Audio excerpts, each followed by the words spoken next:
John Black here from the Bay Area Masternauts. I have some updates for you on Lunar Rendezbrew 31. Hope you're excited about it. We're starting judging tonight with our first flight of 21A American IPAs. So looking forward to that. We're obviously trying to target all the hoppy beer styles first so that we judge them as fresh as we can. I hate when we have those IPAs and we're having to make notes about hops that are falling out. So we're doing everything we can to make sure that we're judging those beers fresh and ready for you to get you the best possible scores on them. So cheers and good luck. Now here's the updates I want to make sure that everybody's aware of. Post-sorting day, our plan all along was that we wanted to have no more than 24 beers per category. We don't have the software specialization that some of the other comps in Texas have done with the software. So we could not limit categories. So we left categories open to everything. Now we're keeping all of the medal tables matching the categories in BJCP. So category 5 is going to have your 5A, B, C on the medal table. Makes it easy to understand. Now we had one category or two categories that were below the limit of 6 for points on the Lone Star Circuit. So category 31 and 34. We combine those into one table 31 so that we will have the number of entries required on the minimum.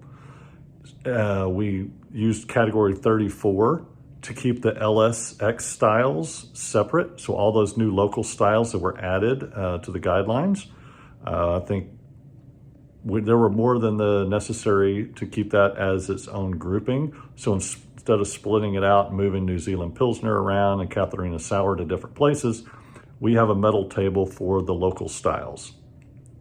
Now, we had several categories that were over that 24 entry threshold that we were originally looking at, getting into the 30s to where it was hard to manage for our sorting and beer storage and flight judging styles.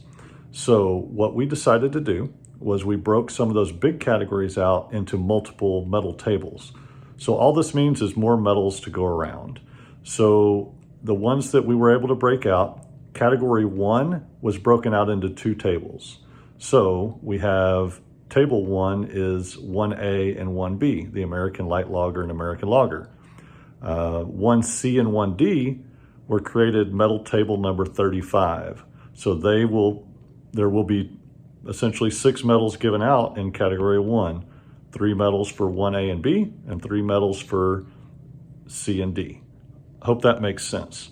Now we did the same thing with categories 3, category 6, category 21, and category 26, because those were all high entry categories.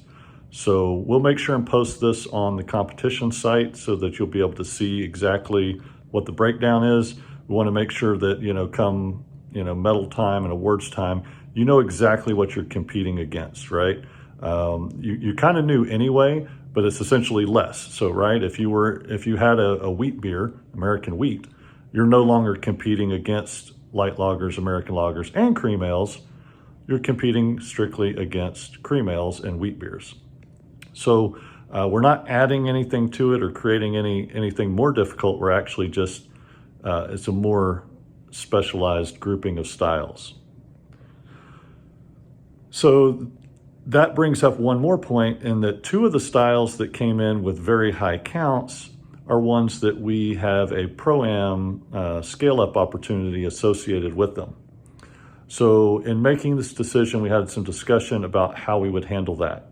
So what was originally promised was that the winner of that category would win the scale-up opportunity. So in this case, all we're doing is we're just splitting it out and giving extra medals for those categories.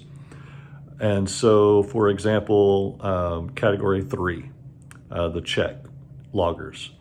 So A and B are going to be a category. So we're keeping the light lagers together for a medal table.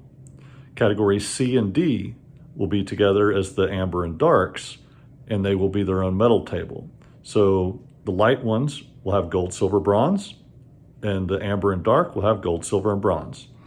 We'll do the mini BOS at the brewery. And so what we'll do is we'll end up doing a second mini BOS of the gold medal winners. So For that category, there'll be 2 gold medal winners, and so we will have a showdown between the 2 to see which of the 2 is the best of the Czech loggers and will win the scale-up opportunity. That's still how it would have been if we had combined them into one category and just had, 35 entries judged and split out. So we don't think that there's any significant change to what we were doing, other than there's some extra medals to go around, and it helps the judging process with smaller flights and smaller tables to coordinate and organize. Same thing for category 6, we're gonna do that. The Marzens category A was the larger of the 2, so it'll be a medal table on its own. B and C will be together as well. 26, what we did is we split out light versus dark. So singles and triples will be on a table together, and doubles and quads will be on a table together. And finally, the last one, IPAs, the very obvious split, which we've done in prior years anyway, is 21A American IPA will be its own medal table, and specialty IPAs will be a medal table. So that will be all of the category B specialty IPAs plus hazy IPAs. That will be a medal table on its own. So that's how the distribution goes. I hope this information is helpful and how it's going. If you have any questions about the process, let us know. Again, we'll post everything online, so there's no confusion of what's happening with it. But we're excited to get judging started. We've got a lot of sessions set up. If you're interested in judging, we'd love to have you. Whether you're a certified judge or not, we can use you in the process. We have those locations online at the competition site, so look that up. We're also working with our friends in San Antonio and Dallas to possibly have some judging availability there. So if you're in one of those markets and looking to judge some beers, whether you're looking for those MHP judging points or just your BJCP judging points in general and wanting to get up your competition counts, we'd love to have you. So in that vein, we also would like to announce something else. For judging, we are going to do a little competition to see who judges the most flights. We're not going to reward the winner, but what we're going to do is if you judge a flight of beer, you get your name in the raffle. If you judge 2 flights of beer, your name goes in twice. Every time you judge a flight, your name goes into a raffle. So the more flights you judge, the more chances you get to win. What we're looking to do is to provide 2 $50 gift cards to Total Wine to 2 of our lucky judges. So we want to thank the judges that are coming out to help and support. And we felt the best way to do that would be to raffle off some real prizes and not just give you a trinket here or there. But we're going to actually give away a couple of $50 gift cards to Total Wine so you can get yourself some craft beer, maybe nice bourbon, but something to treat yourself. And so again, the more you judge, the more opportunities you have to win one of those 2 prizes. So we look forward to it. Good luck with judging, and cheers, y'all.